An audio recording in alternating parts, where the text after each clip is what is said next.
Every team, every topic, everywhere. This is Believe.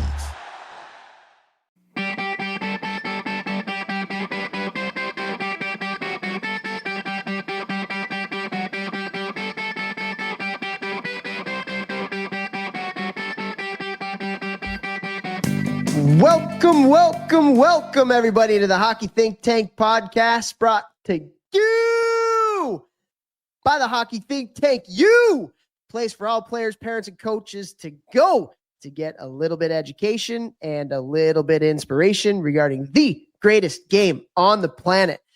What is Hockey Think Tank, you guys? For those of you who have not been initiated with it, it is our online community to get exclusive Hockey Think Tank content if you're a coach or you're a parent with education, and you can also connect with hundreds of other passionate hockey people from around North America.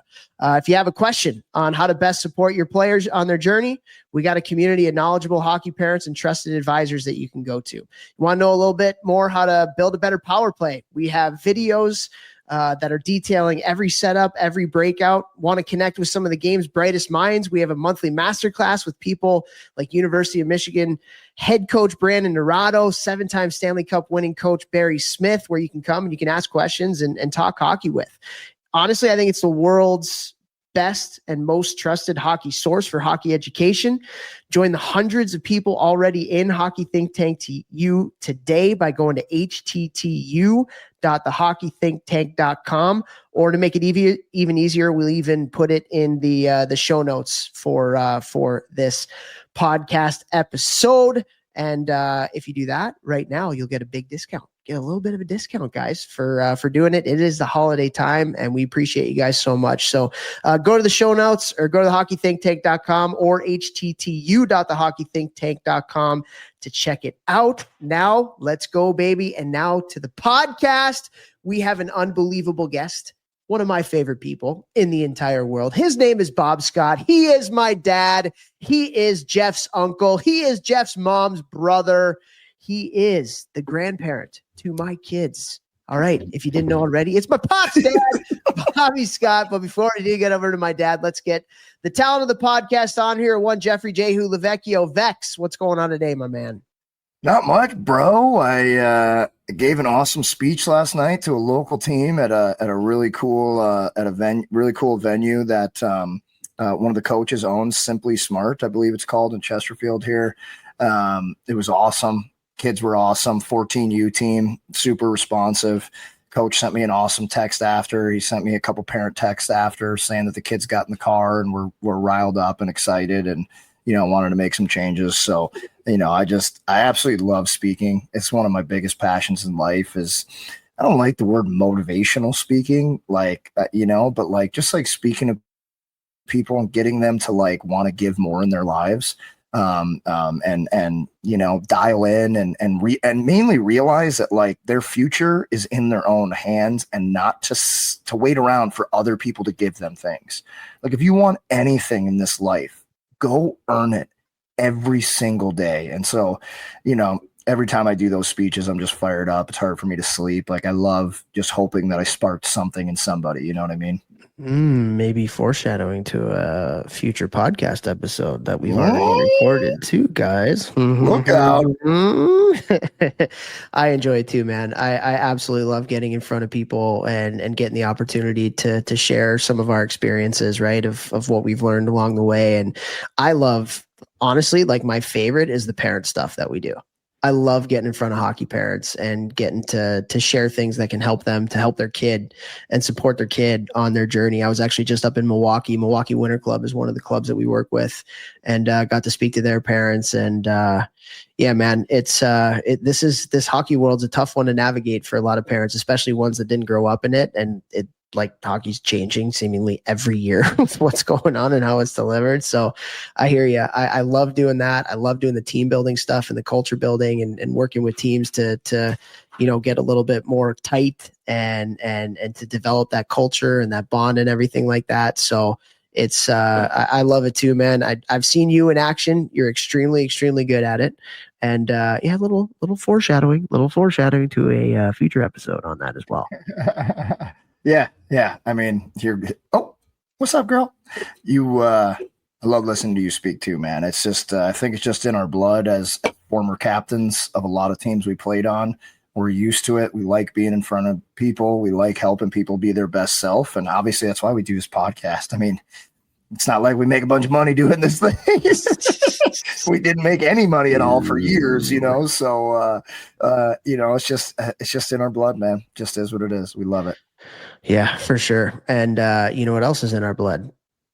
My dad. We got his genes. Yes. Yeah. I guess you could say that. Yeah. He's in our blood. All right. What's up, UB? Things just got weird. Okay. I saw an opportunity and I took it. You took it. All right. You know, all right. But it's so cool to get my dad. So we had both of our dads on years ago.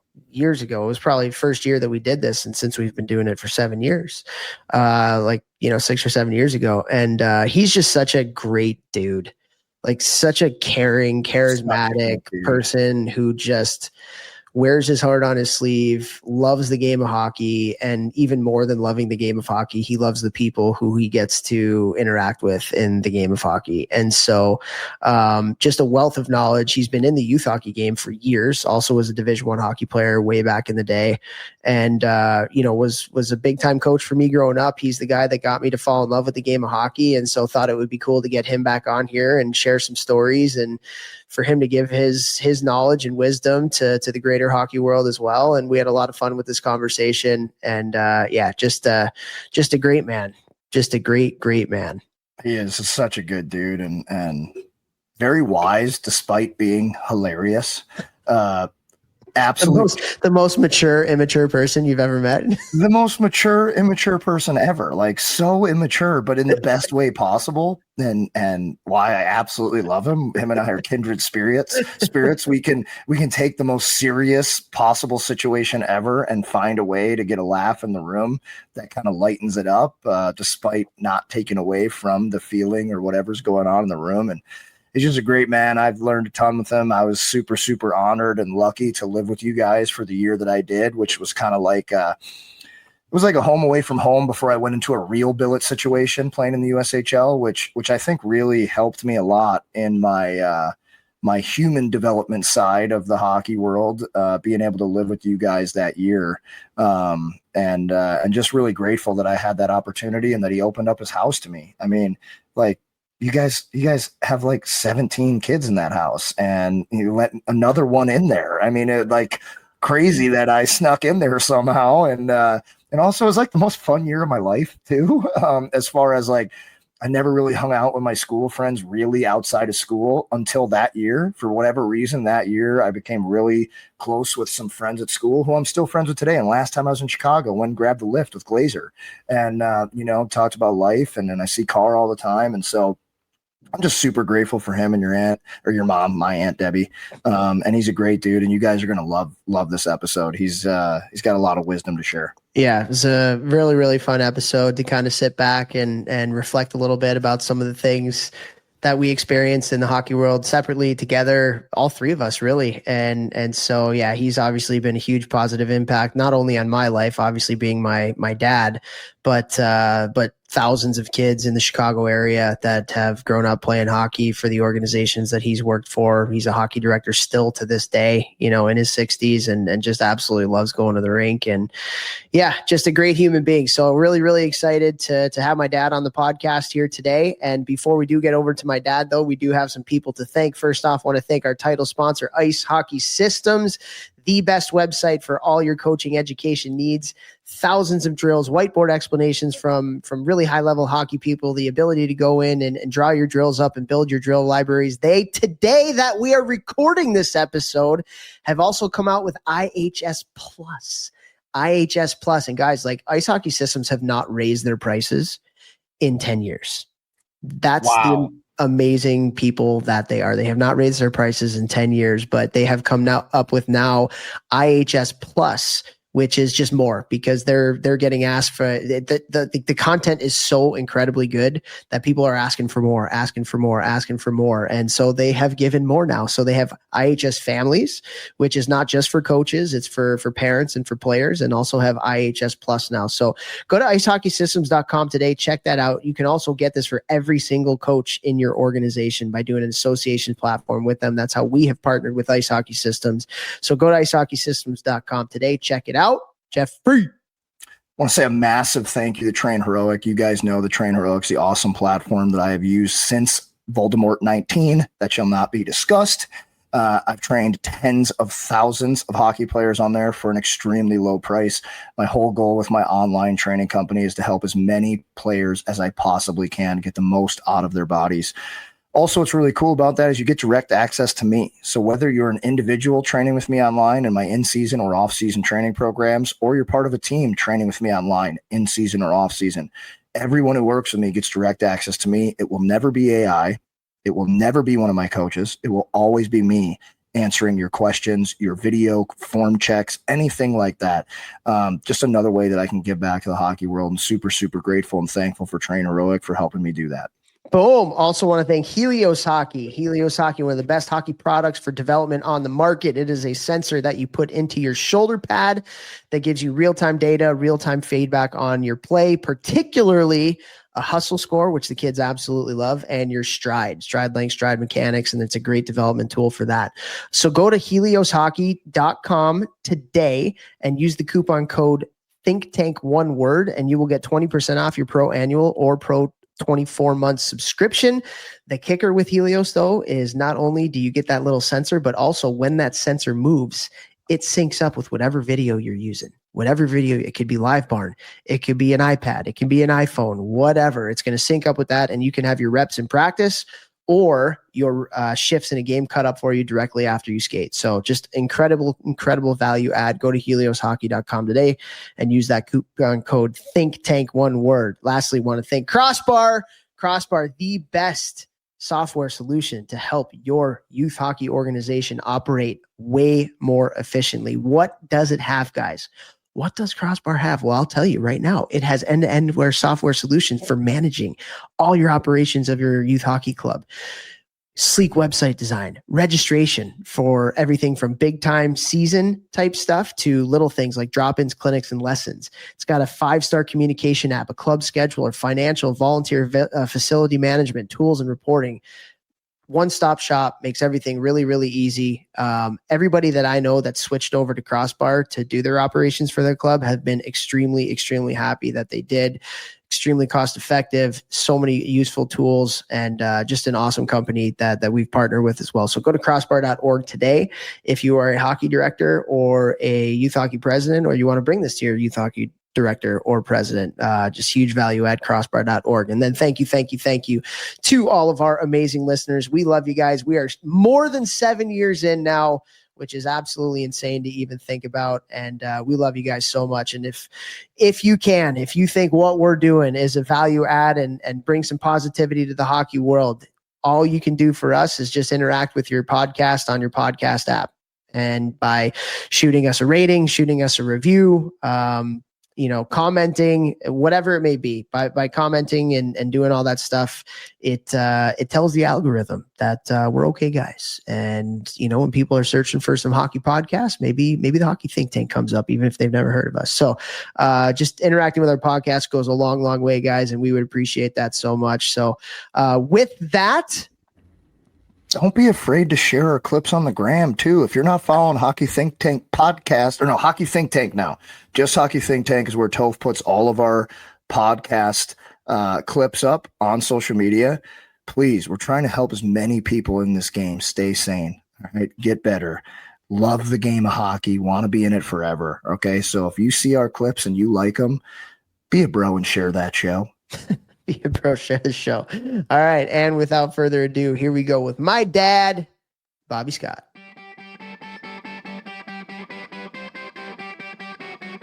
What's up, everybody? We are so excited to have on this episode of the podcast repeat guest repeat guest, and it's a good thing our names on the bottom of here got taken off by our lovely producer, Laura. But we have my dad, Bob Scott. Bobby Scott / dad. What's shaking today? Nothing. Just doing hockey like I do every day. Yep. Well, we can hear the puck gleaning off the glass in the background. I absolutely love it. Those aren't kids I taught. Yeah, they all hit the net, right? Although I did get made fun of for having a terrible shot like my entire career, so I wouldn't pat yourself on the back too much. You didn't listen to me, so it was a good thing too. It's your fault. Yeah. Accountability. There we go. Okay, Vex. It's my dad, so I'm gonna let you start this, my man. Just an absolute wealth of knowledge here. We can go Stan Stiopkin days, we can go early days, we can do advice for parents. He's also a youth hockey director. He's been in the youth hockey landscape for I don't know how many years, 50 years now, probably. Long time. Old balls, loose skin. What's his 5-year plan? Don't die. All right, Vex, I'm gonna let you take it, brother. What do you want to go with this? First question that most people who know Bobby Scott want to have answered is going to be, where is the best chocolate body paint? How do you go for that? That would be underneath my sink in the kitchen, which is where you found it when you were 16 years old. But for real, and showed all my friends. But for real now, it wasn't hard to find. It was sitting on the kitchen counter. Weird. I don't know what you guys were doing that weekend when we were all out of town, but I digress. Okay. Next question. Next question, please. Next question, please. Weird. I guess I want to start out with one I probably never asked you before. And I don't think we asked you on the podcast when you've been on before. And this is going to sound weird. Toph's going to get embarrassed, but like Toph really was one of the best players in the country for his age group. Like he really, really was. That's not a joke. That's not an over exaggeration. How was it having a kid that was that good at hockey at 13, 12, 13, 14. And how did you take that in stride? So I'll take it back a little bit earlier into like 6, 7 years old when he first started playing travel hockey. And I would go to the games and I was just dad in the stands watching. So you've got this dialogue going on inside your head. And I'd see the puck go into the offensive zone and I'd see Toph going down. And all of a sudden he'd start skating away from the puck to the other side of the rink. And I'd be like, what is he doing? I'd be like in my head saying, attack, attack, attack. Well, the defenseman would pick up the puck and either skate it around the net or throw it around the boards. And Topher came up with it. And I watched that happen a bunch of different times. I watched him kind of, the pile, at that age. And he'd stand outside the pile. And when the puck popped out one way or another, boom, off he'd go. And I went, okay, don't say anything to this kid because he's way smarter than you are. And it was fun to watch, and then as he got older, it was fun just to watch. I mean, the way that he saw the game was way different than I saw the game. And it was so much more fun to watch what he saw from a different perspective. And although I'm an intense person, or was back then, it was, for me, it was just let him go, let him do, I think our biggest thing, and Toph, correct me if I'm wrong, I think our biggest thing was, work hard and advocate for yourself. And I guess where I was kind of going with that too is, and times are a little bit different. The internet wasn't a thing when Toph was 12, like for the public. And so, it wasn't like all these kids are all hyped like crazy and people are falling down all over themselves over a 13-year-old, like it happens now. And, nowadays you see some parents who get over their skis a bit and, they're walking around the rink with like a swagger and they think they're sweet because their kid is good and things like that. And then not taking anything around being proud of your kid or anything like that. But I feel like it's almost gotten to a point now where it kind of gets like ridiculous with some of that. And how did you navigate, people coming up to him and his options and people talking about him and things like that? I'm going to tell you, I don't really recall that kind of stuff really happening with any kind of frequency. There were some, I think where I got my biggest, I don't know what the right word is, but where I really felt good as a dad is standing in the corners, in Toronto when they're playing against whoever they're playing against. And you knew the big names on their teams, right? The Marlies and who was it? The Nationals and stuff like that. And then hearing the dads, go, who is that kid? Who is that kid? Who is that kid? So those were proud moments for us as parents. But I don't really recall any of that other kind of stuff, people coming up to him. The only place I remember is he was in a Silver Stick tournament, and it was 10. And Topher Tommy Koziel, right, was coaching. And there was this old guy who came to whatever, loved watching him play and watching our team play. And he came up to Debbie and I, my wife, and talked to us about his vision and skill, and compared him not necessarily to NHL players, but compared him to players that he's seen before, because he was always at that Silver Stick tournament. So, that was cool. But other than that, it was, I don't know. I think we were working our butts off trying to, make a living, and at times when I was coaching, so we were busy as heck. And so, not paying attention to all that other stuff. That wasn't important. I guess last question for this, Toph, just one more on this topic, because I think this will help a lot of parents too. With Toph putting up so many points, all growing up, and especially as hockey gets more and more serious around 13, 14, 15. Right. Did you do anything to keep him from having a big head? Did you have talks with him about staying humble, or, like you still got to work for it, or anything like that? I don't necessarily recall exact conversations, but I know between Debbie and I, that was probably one of the biggest things that we tried to instill, whether we did a good job or not. Well, you did, because he never came off cocky or anything when he was in St. Louis around us, who, we weren't as good as the Chicago kids back then, Yeah, but again, I think it's just the kind of people we wanted to raise between all of the kids, right? And with Max and Jake, we all got a little bit of, humility put right in front of us. So, yeah. Yeah. Well, interesting you say that, Dad, because the one saying that I remember, growing up was, if you have to tell people how good you are, you're really not that good. And I don't know where that came from, but yeah, it's interesting in today's ecosystem where it seems like, and I think even sometimes parents do it because they feel like they have to, like, we have to promote our kid to get our kid, on a radar or whatever. And it's like, no, not really. Just like, if you're good and a good person and all that goes a long way than any kind of like Instagram post or anything. Well, and I like also that. think that one of the things that I remember saying is that if you're good enough, they'll find you. Right? Yeah.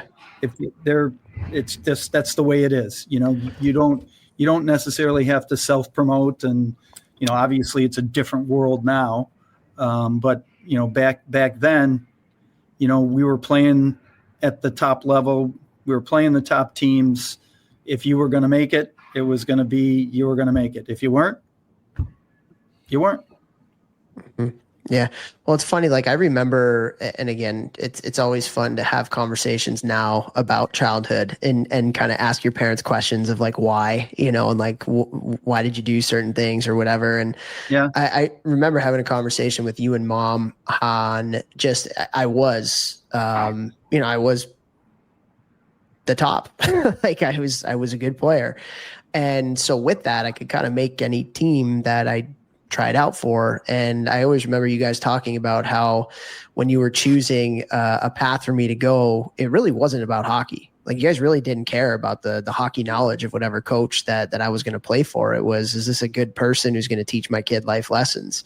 And, through that, the hockey will come. And so it's interesting now being on this side of it and having kids. They don't play yet, but just like having a lot of different conversations with parents and things with what we do at the Hockey Think Tank, I feel like so many parents are trying to make these decisions based on hockey stuff. And I think that's completely backwards. It really is completely backwards. In fact, we've talked about it, like to make it, whatever make it means. Yeah, you do have to be good at hockey, but there's so many life skills that go with it that are just as, if not even more important than any kind of hockey skill or hockey talent that you have.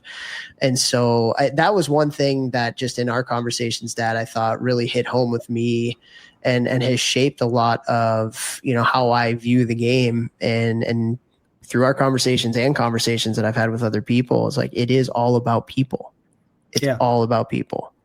Yeah, I totally agree. And, I know that the couple of years before when you were playing with Stan and some of the conversations with some of the parents is like, why aren't you playing it with this other team? Because they're so much better.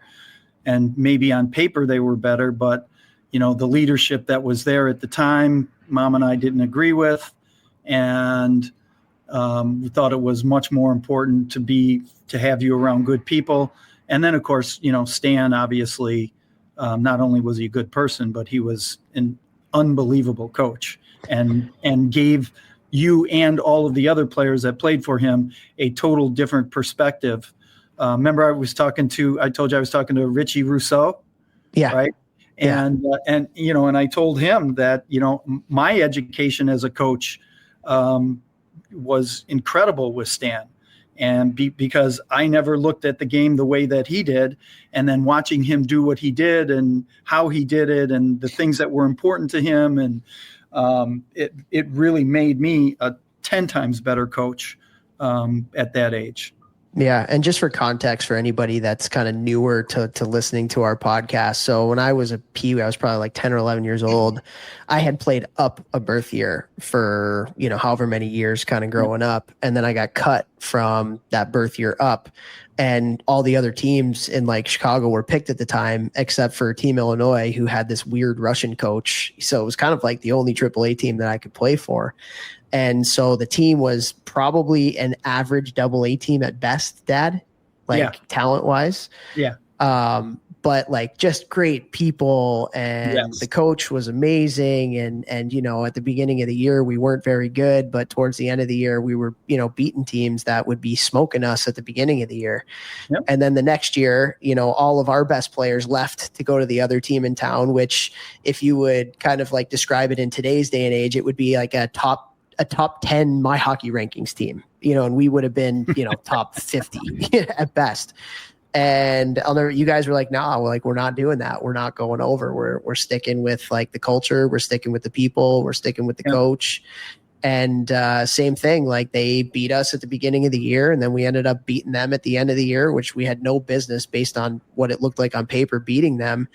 And then eventually everybody else was like, okay, why is this Bad News Bears ragtag group of kids beating us when we're so much better, quote unquote, My Hockey Rankings roster wise? And so they were like, all right, let's go join forces with them. And so they did. And it happened after that. Our team won the national championship. We had great ton of players go on to the national team and junior hockey and college hockey and all of that. So just for context on that, Stan was the coach, the crazy Russian coach that we talk about a lot on this podcast, if you're new.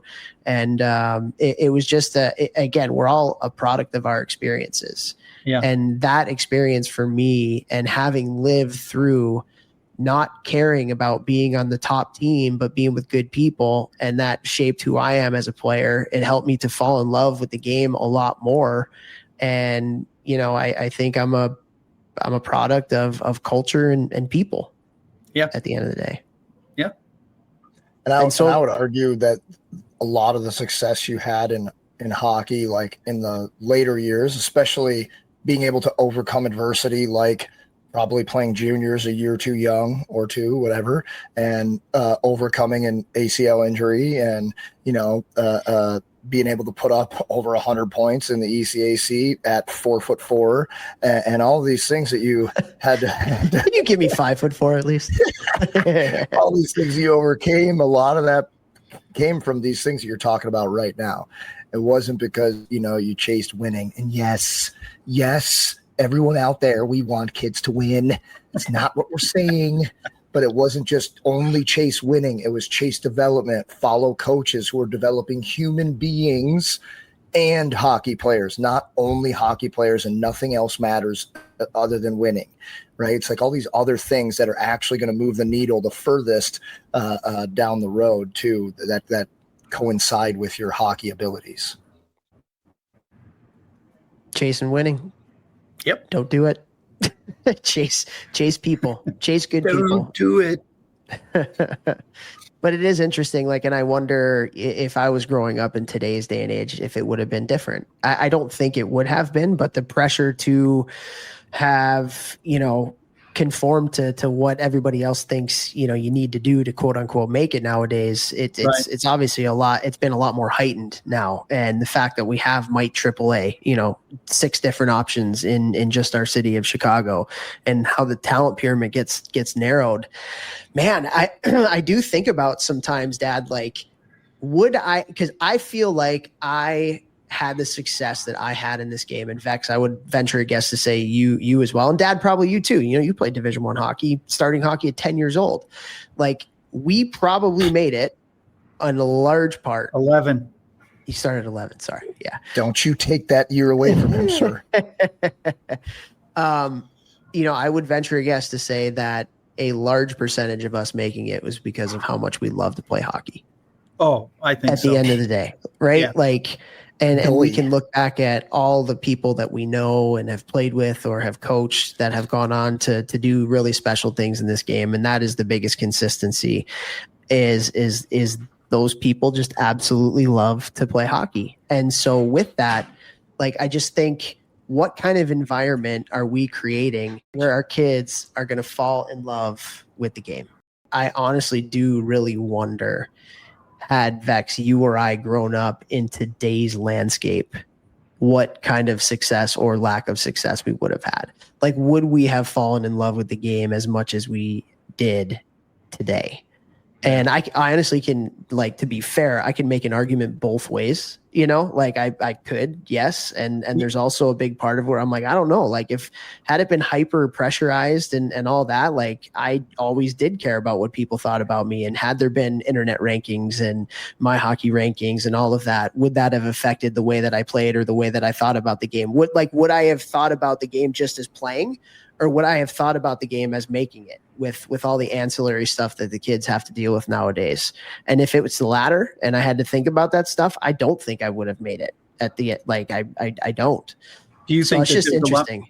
Do you think there's a lot more pressure on kids today in all of these sports? Yeah. I mean, you've been living it. You've been living it and you're coaching it. I would ask you that question. Yeah, no, I think there's a ton of pressure, and probably more so at the higher level. We're a AA organization, and we're not built to say we want to win a state championship with every team that we have. Our job as an organization and as coaches is to have the kids come back the next year and the next year and the next year.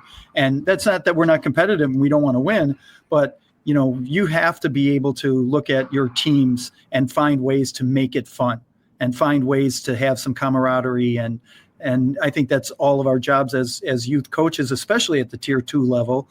Because if you're only looking to win and you're only playing certain kids, blah, blah, blah, it's so hard, right? Yeah. I think the perceived pressure on kids too is way higher because of the internet, which then creates more pressure on themselves. yes, there's probably more pressure, parents, all these things, but I think the perceived pressure with the My Hockey rankings and the ranking players, and it's easy to find on Twitter, Instagram, TikTok, anybody who gets drafted or tendered or signed, it's blasted everywhere. And then all they're like is, well, he's my age and he's getting this and I'm not anywhere near that and I'm not good enough. And so I think because of all those things, kids perceive there to be way more pressure and they're putting it on themselves. But it's being, thrown in their face and that nonstop. stuff, and that stuff starts at 9. It's crazy. I see it every day working with TPH Academy and some of the kids that are like, they just want to be good so badly. And I'm like, hey, you're young, dude. All you have to do is have fun and get better today, and then go home, go to sleep, eat good meals, come back tomorrow, have fun, get better today, go sleep, good meals. And then it's that process repeated over and over and over and over and over. And you look back in a month, in 6 months, in a year, in 3 years, and you're way closer to where you want to be if that's what you do every single day. Yep. 100%, man. 100%.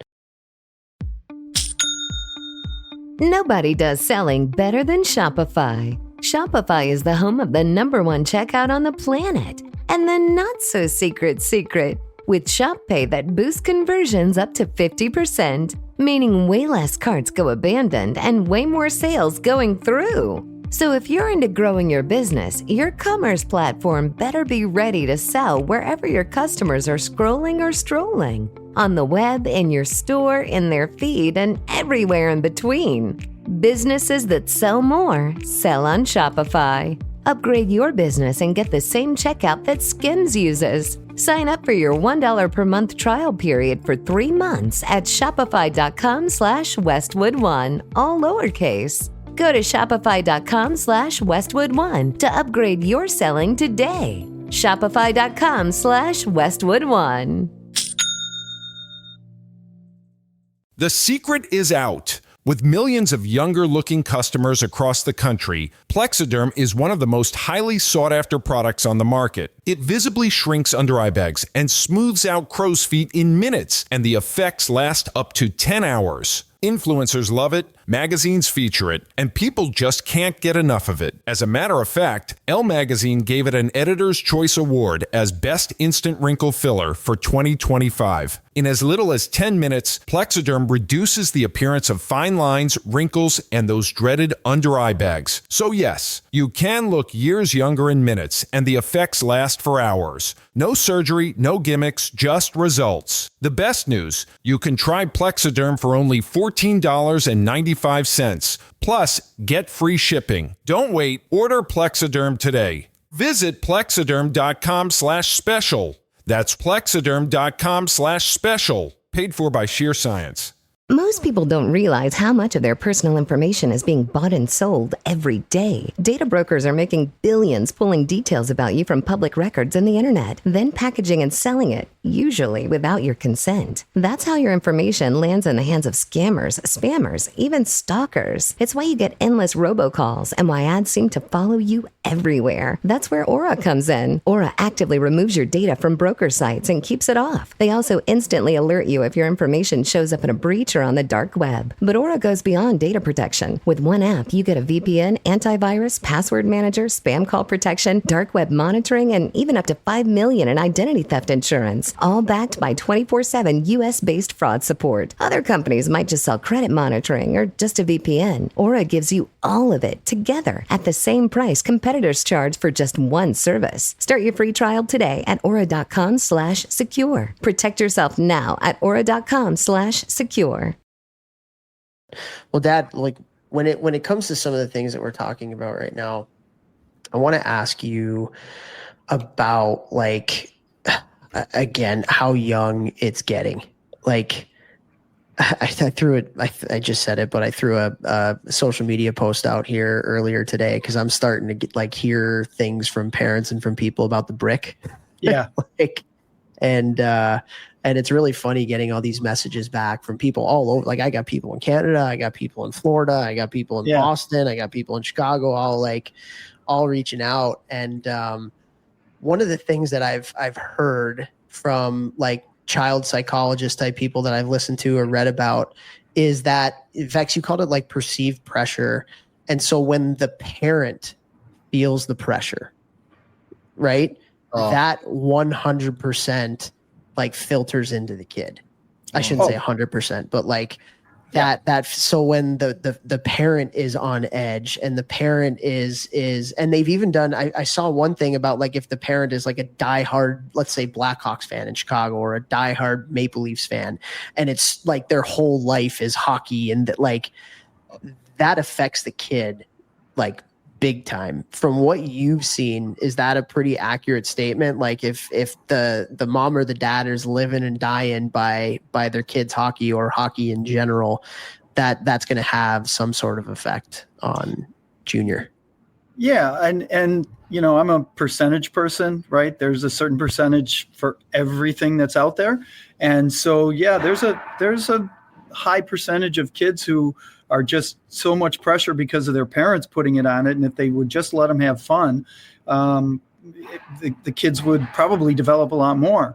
We look at sometimes, especially at the AA level or the tier 2 level, is the coach or the families that we call them a suitcase, right? And they're with you this year, and then they get sold by somebody, or they're not happy about something, and they're on the third team, and then they go to a different organization and they're on the third team, or they're on the fourth team, and they were going to go to that organization because they were going to make the number 1 team. And then I got to be honest with you, like the team that I have this year, it's a Bantam team. And I had a bunch of these kids when they were mites. I had some when they were squirts. I had some when they were peewees. So I know all of these kids, and these kids just love to play hockey. And we're lucky. I'm lucky, I should say, this year, because the parent base is, I guess I'm going to say they've been weeded out by the time that they're Bantams at the AA level or at the tier 2 level with us. And so we have a great group of parents. There's still a couple parents that might put a little bit of pressure here and there on their kids, but they're here for the right reason, right? They're not chasing the AAA dream, pushing their kids, trying to make them something that they're not. And, I think those parents that do that are trying to push so hard, that's where the kid or the player loses the love of the game. And the love for their parent. Honestly, man, I've seen it. Or at the very least, it creates a lot of tension in that relationship that is just so unnecessary. I mean, you can skin a cat a million ways. You can help motivate your kid. You can help teach them how to be responsible and what dedication looks like when going after your goals in a better way than making them hate you and forcing them to do things. It's why I coach the way that I coach, because of some of the coaches that I had where I was just like, I'm a nervous wreck, stress ball every day, heart beating out of my chest because I'm worried what's going to happen. And I look back and I'm like, well, I get everybody to go 100% too. And I don't ever treat anyone like that. And I'm not a wimp, and I don't believe in coddling kids, and I don't believe in any of that kind of crap. It's not how I do things. But like, you don't need to make people hate you to get them to buy into their own development and their own, responsibilities and work ethics and things like that. And I would just urge every parent that's listening to reflect in the mirror sometimes and just think like, how am I talking to my kid? Are they responding? Do they still want to be around me? And is there a better way? And if there is, why don't I try some of these, other ways and see how those go and see how my relationship with them is, not just in the game of hockey, but in life on top of, hockey, because hockey is going to be a very short part of their life, no matter how long they play. Yeah. Yep. Dad, let me ask you this, just because I get this question a lot, and I don't know what it was like, as my dad growing up, because I mean, I love the game, and I don't think you ever really had to tell me to work at it. Maybe you did. I don't know if there were times, but like, I get a lot of questions from hockey parents out there. Like, what do I do if like my kid's not working hard? What do I do if like, I'm paying all this money and it doesn't look like they're putting an effort into it. And, they're trying to figure out how to parent their kid in a way that is not so crazy where they're going to be like, screw this and not, love the game or whatever, but like they see bad body language, or they see they're not putting in an effort and things like that. What's that line like? And I would imagine it's different for every kid, because every kid's different and every way that parents parent are different. But like, how would you talk to a hockey parent who's having trouble, with that? So from a parenting standpoint with you guys, I think I said this a little earlier. I think work ethic was something that we stressed in life, not just sports, but just, you got to get good grades. It's going to open new doors. You got to, if you're going to be an athlete and you really want to play at the high level, you have to put the effort in. That's going to open up doors, and things like that. And I think that there are parents. I think that there are parents who, again, same thing as we were just talking about, they're pushing, and the kid's going to be, the player is going to be the player that they're going to be. You may perceive that they're not working hard right away and certain games and certain things. But what scale are you using to measure that as a parent? Right. And so I always tell parents, I can tell you, we had our big fundraiser this weekend. And so I was talking to one of the guys whose kid is on Jackson's team. And he was kind of asking me that question, how do I get him to? And I looked at him and I said, hey, just go to the rink, make sure your kid knows you love him, and make sure your kid knows you're there for him no matter what. That's it. You're not going to push him to get him to be anything other than who he's going to be. And if you push too hard, then you might be pushing him away. And I think, Vex, that's what you were kind of saying, right? And he, the guy just kind of like looked at me and he's like, really? I'm like, yeah. Hey, you could be tough on him as a parent, and demand certain kinds of work ethic in general. But if you go to a game and he's not performing how you think he should be performing, if you start talking to him about it on the car ride there and the car ride home, you're going to push him away, and he may begin to not love hockey. But if you're there and you love him and you tell him you love him and you tell him you love to watch him play, that goes so much further than anything else, in my opinion. Yeah, I think you're so right. And I think a lot of people get caught up into that cycle because they're truly trying to help their players. But like when you look at like long-term athlete development and long-term hockey development and human development for young people, it's you gotta look at it as like a pyramid. That's how I always look at it.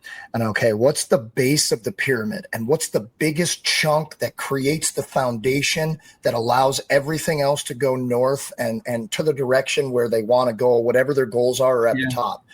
Yeah. And if loving the game of hockey and having fun is the number one, because if they stop having fun, they're not going to keep rising up the ranks. They're not going to want to do workouts. They're not going to want to go in the basement and shoot. They're not going to want to go and do skills work with a coach or watch video. They're not going to want to do any of that if they don't love it and enjoy it and have fun. So when you reverse engineer, which you should, anytime you're trying to achieve a goal, you should always think, okay, here's the goal. Let's reverse engineer steps back. And that's the base of the pyramid. So if you're doing things that are taking away your kids' love and fun and, like this is where I go to be me and stuff like that, and you make it a chore and a job and they don't want to hear you yapping at them, and you're just negative and nitpicking, and you're taking that base of the pyramid away. And before you know it, there's no pyramid. They're doing something else. Yeah.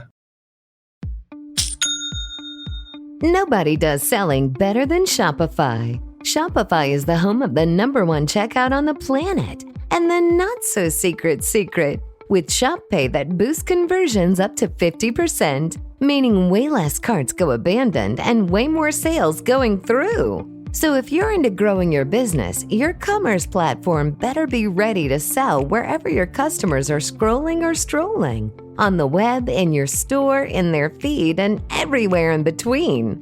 Businesses that sell more, sell on Shopify. Upgrade your business and get the same checkout that Skims uses. Sign up for your $1 per month trial period for 3 months at shopify.com/Westwood1, all lowercase. Go to shopify.com/Westwood1 to upgrade your selling today. Shopify.com/Westwood1.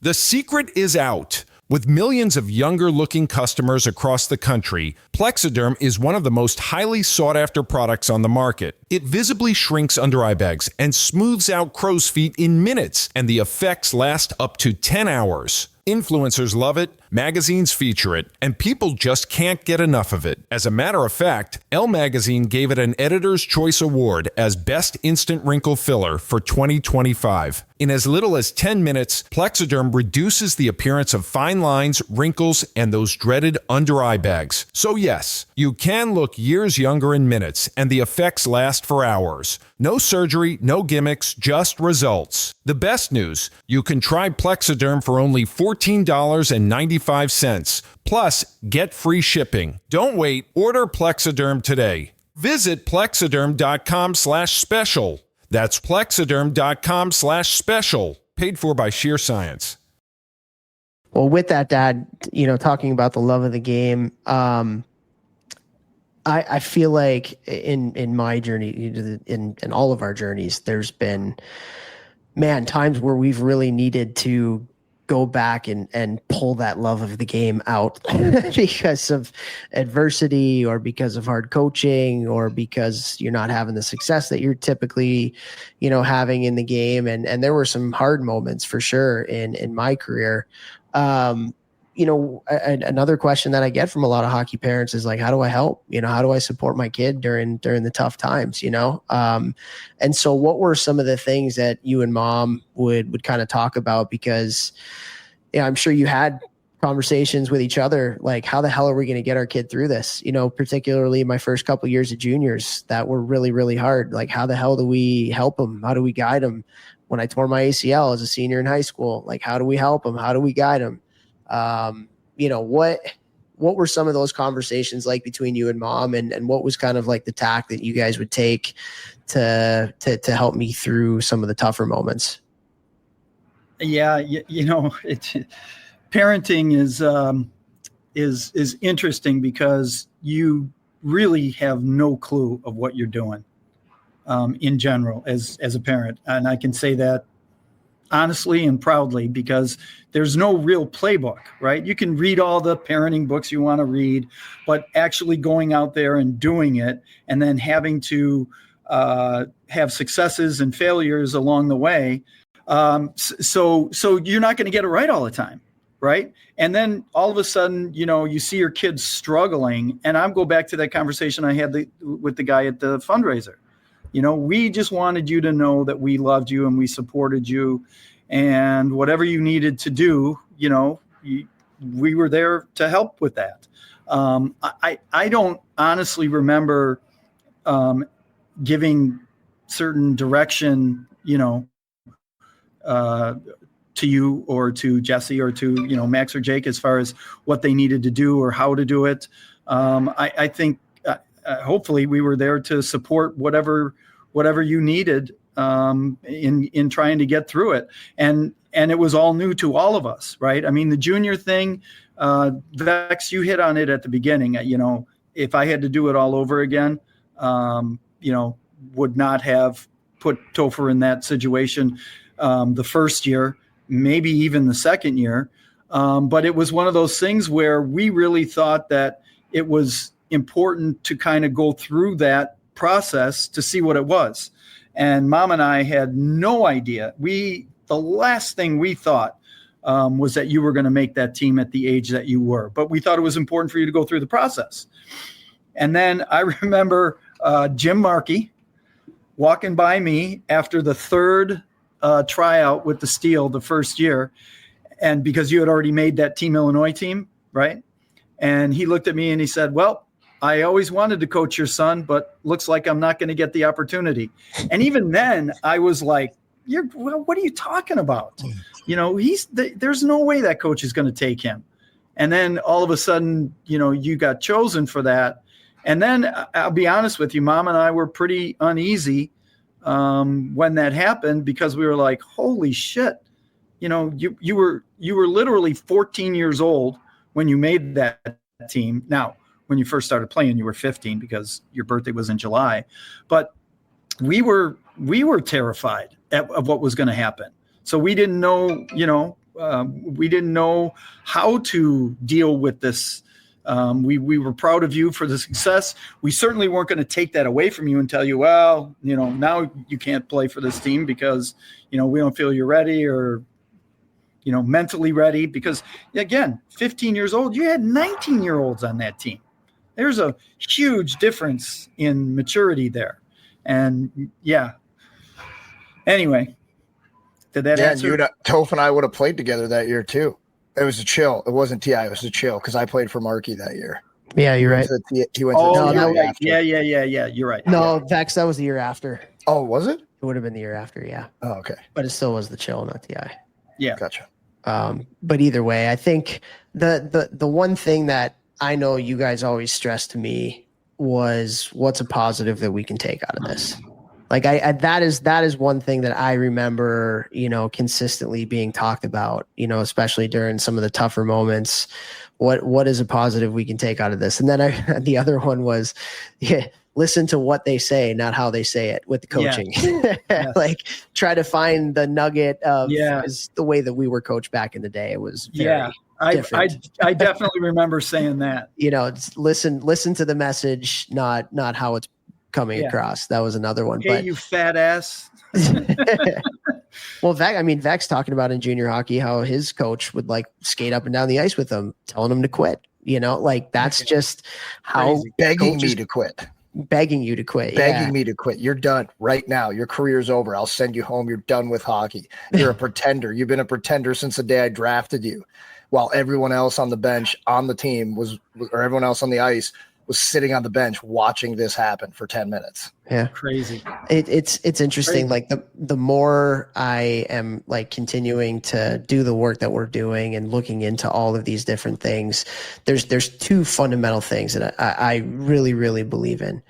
Number one is it's not what happens to you that's most important. It's the way that you choose to respond to the Absolutely. things that happen to you. That's like number one. So just vital to not just, having success in what you do, but also just mental health, and just living your best life. And the other one, which kind of goes along with this, is everything's about choice. You have a choice in everything that you do, in the way that you choose to see a certain situation, in the choice to choose to take an action to change something or sit there and not. It's all about choice. So if I feel like fundamentally we would all be better as human beings and get the most out of ourselves if we choose to, see the situation in ways that would, make us better, and then make the choice to actually go out and be the change if you do want to change. You know what I mean? So like, I think our lives are so much more in our control than we're led to believe. I think our lives are so much more in our control than we even realize. And when we come to that realization, I think there's a 50-pound gorilla that gets lifted off your shoulders and you're like, all right, let's go. Everything that happens good to me in my life is my fault. Everything that happens bad to me in my life is my fault. It's, and again, not 100%, but the way that I choose to see it is going to be a huge part of moving the needle forward or backwards. So yeah, man, it's just everything is about choice and the way that we choose to see things and the way that we choose to react. 100%, man. So I have this quote pinned up. Can you read that? Someone's opinion of you does not have to become your reality. Yeah. Love it. Yeah. 100%. Love it. And I would even argue that anytime somebody has a negative opinion of me that I know that's not true, or, even especially when I was playing too, oh, he'll never be this. I used that as motivation all the time. I remember vividly when one of my teammates was drunk after our freshman year in college, And we started chirping each other. We got in a chirp battle, and he said, like, you'll never sign in the NHL. I literally thought about, I was sober. It was 3 a.m. We were at Michigan State hanging out and at a party. And I remember that. And I thought about that when I was working out. I thought about that when I was practicing. I thought about that while I was stretching alone in my room before I'd go to sleep every night. And when I signed that NHL contract and I was in the room with my mom crying as I signed my name on the dotted line, I was like, yeah, I did it, bro. Did you call it, buddy? Yeah. Well, Dad, I mean, that kind of goes along with, like, I'll never forget, and I've told this story. I tell it a lot when I do my parent talks, but I'll never forget Select 16s being the fourth leading scorer of the tournament to make Team USA, and the coach bringing me out into the hallway and telling me that I deserved to make the team, but I was too small and they weren't going to take me. And same thing with you, Vex. Like, I was, okay, I'm going to prove this dude wrong. Like, I became so much more committed and as such, like, a much better hockey player from getting kicked in the teeth like that. And I'll never forget, you talk about the car ride home, Dad. It was not like, all right, poor me. Like, yeah, you're right. Life's not fair. You got screwed. It was like, no, it was like, are you going to stop throwing yourself a pity party? And what are you going to do about it? Like, let's make sure you're so good that never happens again. And, I think about, like, just those messages that I would get from you and Mom, right? Like, let's take a positive out of this. How can we use whatever it is to help make you better? And if you guys were excuse makers for me, and if you guys were telling me, oh, poor baby, and yeah, life's not fair, I'm going to go call the coach and give him a piece of my mind. Like, I don't have the success that I had. No chance, zero chance. And so I'm very appreciative of just those messages. And it's funny, you even say, like, I don't remember, like, saying these different things, but I remember very vividly all the time. What's a positive we can take out of this? What's a positive? Maybe I can attribute that one to Mom. I think that was maybe Mom's big saying, but it was probably both of yours. But, like, what's a positive we can take out of this? And it's hard though, man. Like, it's really hard, even in, like, today, as somebody who's running a business and has 3 kids. Like, it's hard to see the good in things sometimes. It's very easy to see the negative. It's very easy to think about the lazy, thing that you could be doing instead of pulling up the work boots and getting to work. And so very appreciative of those lessons, Dad. Very, very appreciative. It's funny how we remember as young adults, some of the stuff that our parents used to say to us, and maybe our parents, don't remember saying them, right? My mom and dad's favorite saying was, "Bobby." I'm not going to do the Southern twang, but my dad would go, "Bobby, if the coach tells you to stand on your head and spit nickels, you better find a fistful of nickels." Love it. But it's so true. It's so true. And this goes hand in hand with Toph's tweet that blew up and on Instagram, where it was saying, it was from a D1 coach. It was a text Topher got from a D1 coach saying, there's a crappy parent in the stands. We're crossing them off the list, and people being like, that shouldn't be a thing. And it's like, well, life's not fair. But it's like, this is exactly what we're talking about right here. If in the car ride after Select 16, when Toph was one of the best, if not the best players at the tournament, he doesn't get selected for USA. If in the car ride home, Uncle Bob, Toph's father, had been saying, F these coaches, they're idiots, they don't know what they're doing, blah, blah, blah.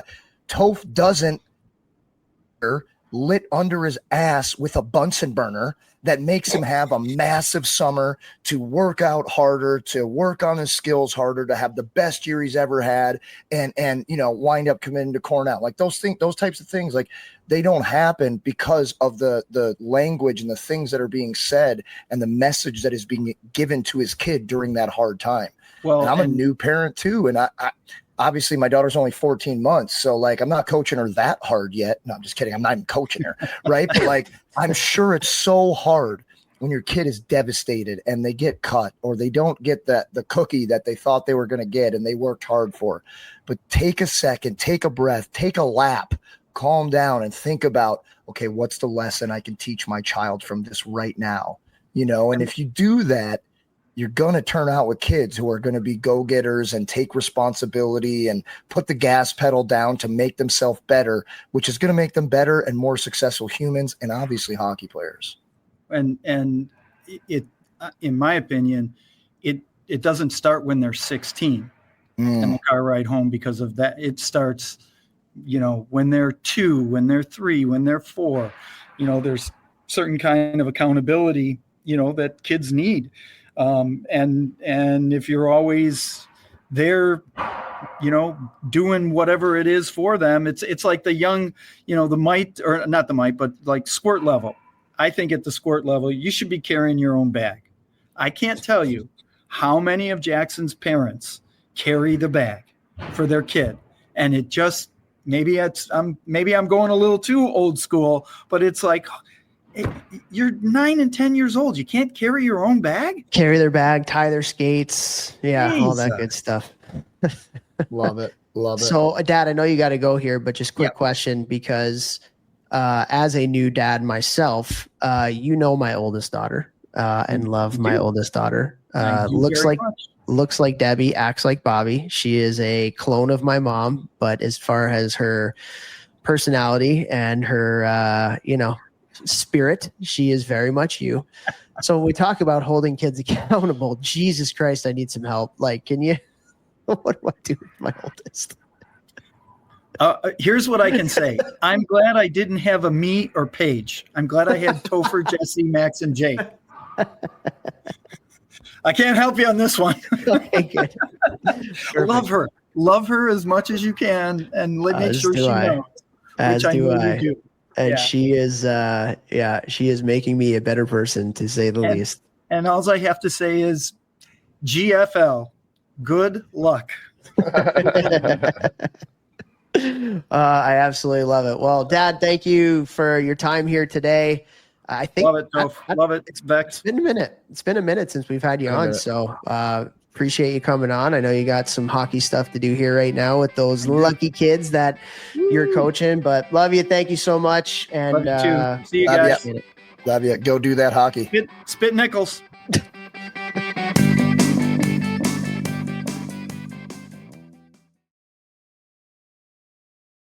Hockey is back, and this season, DraftKings Sportsbook, an official sports betting partner of the NHL, brings you all the speed, skill, and nonstop action you love. DraftKings Sportsbook delivers the unmatched intensity of the NHL right at your fingertips. From player props to the thrill of live in-game betting, every drop of the puck is your shot to win big. New customers, this one's for you. Bet just $5 and your bet wins. You'll get paid out $300 in bonus bets instantly. If I had needed this product, it's what I'd use. Light the lamp all season long with DraftKings. Download the DraftKings Sportsbook app and use code THPN. That's code THPN to turn $5 into $300 in bonus bets in your bet wins. In partnership with DraftKings, the crown is yours. Gambling problem? Call 1-800-GAMBLER. In New York, call 877-8-HOPE-NY or text HOPE-NY 467-369. In Connecticut, help is available for problem gambling. Call 888-789-7777 or visit ccpg.org. Please play responsibly. On behalf of Boot Hill Casino and Resort in Kansas. Pass-through per wager. Tax may apply in Illinois. 21 plus age and eligibility varies by jurisdiction. Void in Ontario. Restrictions apply. Bet must win to receive bonus bets which expire in 7 days. Minimum odds required. For additional terms and responsible gaming resources, see dkng.co/audio. Limited time offer. Copyright NHL 2025. All rights reserved. If you like the show, please take a moment to rate, review, and subscribe. It really does help the show to grow. Thank you for listening.